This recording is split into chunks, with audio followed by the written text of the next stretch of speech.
Menga mashinamiz Cobalt Ravon. Qancha yil bu? 18-yil. Balonlar yaxshi.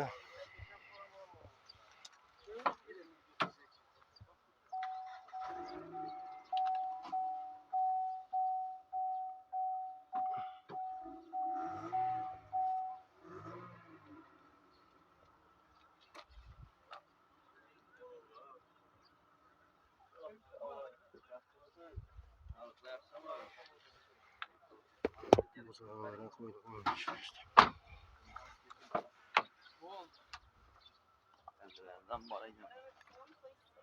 Arkası misruk ekan. Somsa verelim somsa. Vereyim mi somsa istiyorlar.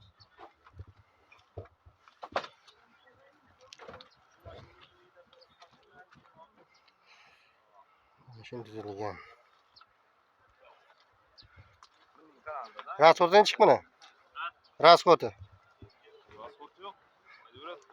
Raskot yok. Alıp haydi verelim.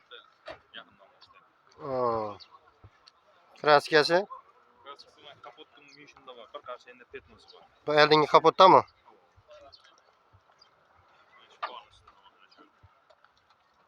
Şöyle azgın yerinde kraska var. Başka yere cevap bakır.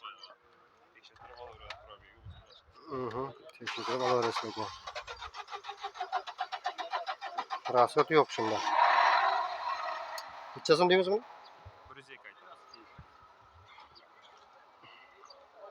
Gaz var akı.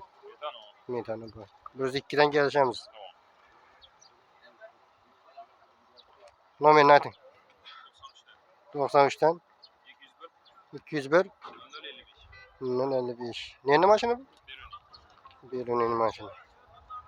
Tüpkent öğretisi teşekkür ederim. Allah versinler dedi. Maşına cevap dedi.